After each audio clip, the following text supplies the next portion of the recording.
Hello दोस्तों, welcome to Inclusive Study Centre. इस video में आपके सामने यूपी पीसीएस प्री 2024 का जो रिजल्ट आया है उसके रिगार्डिंग बात करूँगा। जब से रिजल्ट आया है ना, तब से बहुत ज़्यादा इसमें सवाल उठ रहे हैं रिजल्ट के ऊपर, क्योंकि किस तरीके से जिसका 74 क्वेश्चन थे, 75 क्वेश्चन थे, उनका प्री पास हो गया है और 84-85 वालों का प्री पास नहीं हो पा रहा है। तो इस तरीके से बहुत सारे सवाल उठे हैं। कुछ लोगों के जब मेरे पास मैसेज आए हैं लगातार, उन्होंने ये भी कहा है कि हमारे 72-73 पर भी पास हुए हैं। अब सोचिए, और कुछ लोग ऐसे भी हैं जो 90-95 वाले ऐसे हैं जो मेरे पास मैसेज कर रहे हैं कि उनका प्री पास नहीं हुआ है। अब सोचिए अंतर कितना है। तो इतने सारे सवाल उठ रहे हैं, मिसमैच के रिगार्डिंग सवाल उठ रहे हैं। तो आयोग को इसके रिगार्डिंग क्लैरिफिकेशन तो देना पड़ेगा, और इसके लिए क्लैरिफिकेशन के लिए जो आयोग है आपका, वो इस तरीके से काम कर रहा है कि मतलब कुछ बोलना ही नहीं चाह रहा है। और यही वजह है कि अभ्यर्थी सोमवार को वो आपके पास आयोग के पास जाने वाले हैं यूपीपीसीएस में। तो वहाँ पर आयोग से पूछेंगे कि भाई कितने क्वेश्चन डिलीट हुए हैं, कितने चेंज हुए हैं, और जो ओएमआर की कॉपियाँ हैं वो बदली है नहीं बदली है, किस तरीके से गड़बड़ जो कर रहे हैं तुम लोग, उसके बारे में हमें क्लैरिफिकेशन दीजिए। तो हालांकि मैं आपको एक बात बता देता हूँ, कुछ लोग मेरे पास मैसेज कर रहे थे कि क्या एग्जामिनर कंट्रोलर ने ये सब चीज़ें एग्जाम को री एग्जाम कराने के लिए बात कही थी नहीं कही थी। देखो, आयोग के अंदर से जब हम खबर निकालते हैं तो मैं आपको एक बात बताता हूँ कि आयोग वाले अपनी बात की गलती कभी नहीं मानेंगे।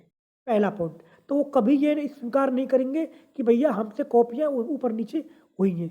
आपने सब चीज़ देख ली है। जो जो गड़बड़ हुई थी आपकी पीसीएस जे के रिगार्डिंग, आयोग अभी भी नहीं सुधर रहा है। एक्चुअल में क्या है कि आयोग के अंदर कुछ लोग इस तरीके के हैं, उनकी वजह से सरकार की बदनामी हो रही है, और अभ्यर्थी जो है वो बेचारा पिस रहा है, लगातार तैयारी कर रहा है और इतनी मेहनत कर रहा है, उसके बाद भी अब आप बताइए कि जिसके 85-90 क्वेश्चन सही हो रहे हैं आंसर की से, और उसका प्री नहीं हो रहा है, तो ये किस तरह का न्याय है। और 72-73 वाले का आपका सही हो रहा है। अब एग्जाम हॉल में आपको पेपर ही बनाना नहीं आ रहा, किस तरीके का आप पेपर बना रहे हैं। हमको इससे मतलब नहीं है आप कितना टफ बनाते हैं, आप इतना टफ बनाएं कि एक क्वेश्चन ना कर पाए, लेकिन कम से कम पेपर सही तो हो, उसके आंसर सही तो हो। आप आंसर की इस तरह की दे रहे हो, और फिर फाइनल में आप हमको क्या अंदाजा कि आप कितनी आंसर की दोगे, मतलब क्या उसकी कट ऑफ बताओगे। तब तुक्के से चल रही है। ये होता है ना, क्या कहते हैं, जुआ टाइप। आप कुछ भी किसी भी क्वेश्चन को आंसर को सही मान रहे हो, किसी को नहीं मान रहे हो। इस देश में एक ऐसा आयोग नहीं है जो ऑफिशियल रिवाइज आंसर की नहीं देता है।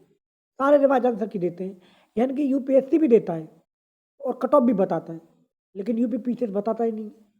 कट ऑफ बताता है आरटीआई से। तो इस तरह की गड़बड़े आयोग में हो रही हैं, और सोमवार को लोग आयोग जाने वाले हैं।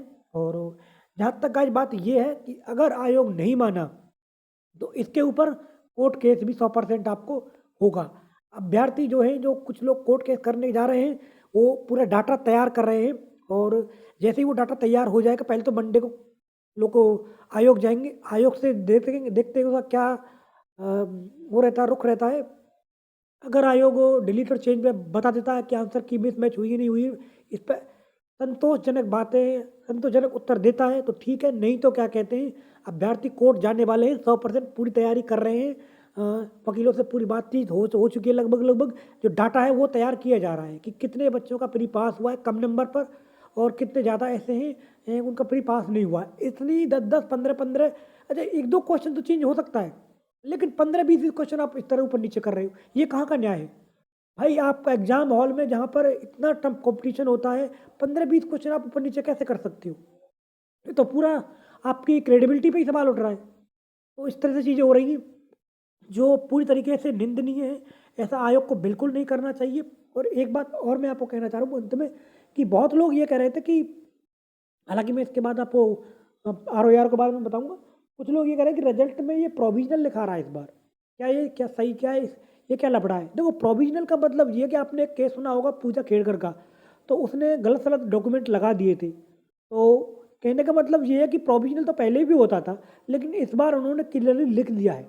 बात ये है, ऐसा नहीं है कि अगर आपका फाइनल सिलेक्शन हो जाएगा, आपका फाइनल में रिजल्ट आ गया तो आपका सिलेक्शन हो गया, अगर आपके कागज़ सही नहीं है तो आपका गड़बड़ हो जाएगी। तो आपकी ग्रेजुएशन जो रिजर्वेशन के सर्टिफिकेट है वो पूरे ओरिजिनल होने चाहिए, अच्छे होने चाहिए और वेरीफाइड होने चाहिए।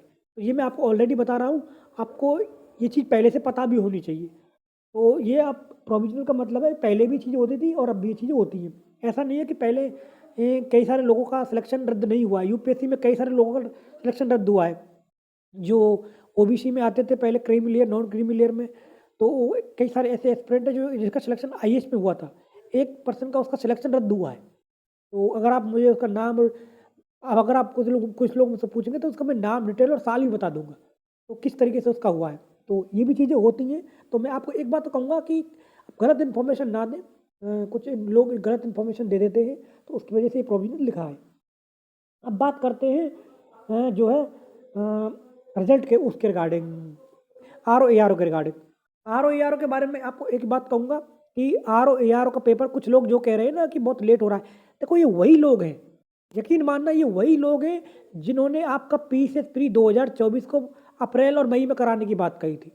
वो ये बात कर रहे थे कि मार्च के से पहले तो पीसीएस प्री होगा ही नहीं। अब क्या हुआ? अब देखिए, मार्च में तो आपका प्री का रिजल्ट भी आ गया। जिस भी तरीके का आया बच्चे कोर्ट जाएँगे, लेकिन वो एक बात अलग है। और पूरी कोशिश होगी कि क्या कहते हैं पीसीएस प्री 2024 का री एग्ज़ाम हो। क्योंकि जिस तरीके से आयोग ने इसमें गड़बड़ की है कि वो किसी भी तरीके से सहन करने वाले नहीं है। ये चीज़ अगर यहीं पर नहीं रुकी तो आरओ में ये लोग वही करेंगे। तो हालाँकि अभ्यर्थी पूरी तरीके से इसके लिए तैयार है और चाहे शांतिपूर्वक तरीके से हम लोग चीज़ों को हैंडल करेंगे अच्छे से। मैं आपको एक ही बात कहूँगा कि जो भी आपका आने वाला नेक्स्ट स्टेप होगा, जो अ, हमारे चीज़ों को लीड करने वाले हैं, वो पूरी तरीके से अभ्यर्थियों के हित में बात करेंगे, शांतिपूर्वक तरीके से करेंगे, ताकि किसी भी अभ्यर्थी को कोई भी प्रॉब्लम ना आए और आपका जो नेक्स्ट लेवल है वो आपका सही तरीका, मतलब उसमें कोई गड़बड़ ना हो। एक बात और ध्यान रख लेना, जो लोग ये समझ रहे हैं ना कि हमारा प्री हो गया है, हमको किसी से मतलब नहीं है। देखो ट्रांसपेरेंसी होनी चाहिए, प्री से कुछ नहीं होता है। प्री तो मैंने भी कई बार किया, मैंने भी मेंस किया, कई बार इंटरव्यू दिया है, लेकिन सिलेक्शन नहीं हुआ ना फाइनली। कुल मिला के बात ये है कि आयोग में हमें ट्रांसपेरेंसी चाहिए और जब तक फुल ट्रांसपेरेंसी नहीं रहेगी ना, तो पीसीएस जे जैसा हाल हो जाएगा। तो पूरी तरीके से ट्रांसपेरेंसी पे आप ध्यान दो, चाहे आपको दोबारा पेपर देना पड़े तो कोई दिक्कत नहीं है। अगर आप इस बार प्री पास करो तो अगली बार भी करोगे, इसमें कोई दिक्कत थोड़ी है।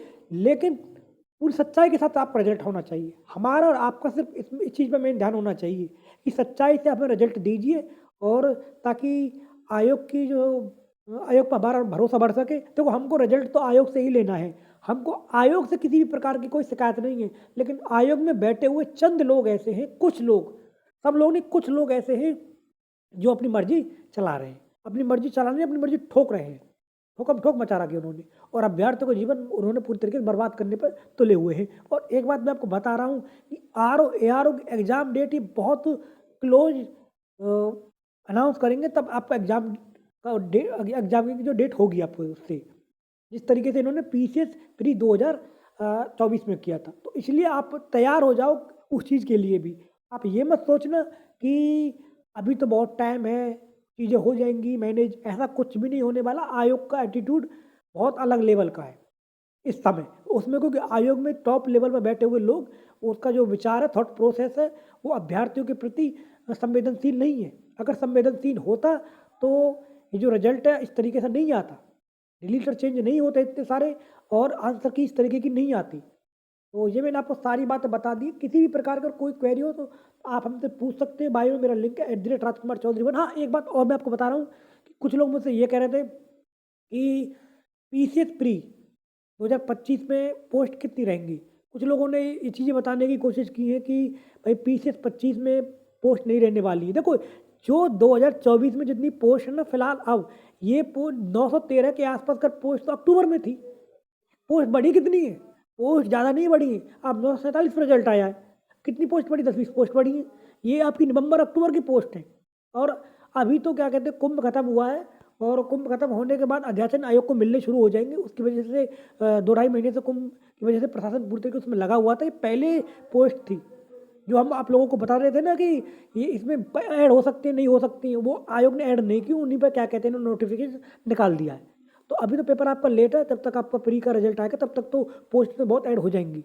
तो बहुत सारी पोस्ट में ऐड होंगी, तहसीलदार की भी होंगी और टैक्स लेवल की भी होंगी। कुछ लोग ये कह रहे हैं कि अब इसमें पोस्ट नहीं होने, वीडियो लेवल की पोस्ट होने वाली है जो अच्छी अच्छी खासी पोस्ट आती हैं और इस बार जो एसडीएम की पोस्ट है 2024 में वो कम है, 2025 में एसडीएम की पोस्ट अच्छी खासी देखने को मिलने वाली है। तो ये सब बातें मैंने आपको बता दी। किसी भी प्रकार की कोई क्वेरी हो तो बायो में मेरा link @Rajkumar Chaudhary 1। Please channel को शेयर करें, सब्सक्राइब करें, सपोर्ट करें। धन्यवाद गाइस, नमस्कार।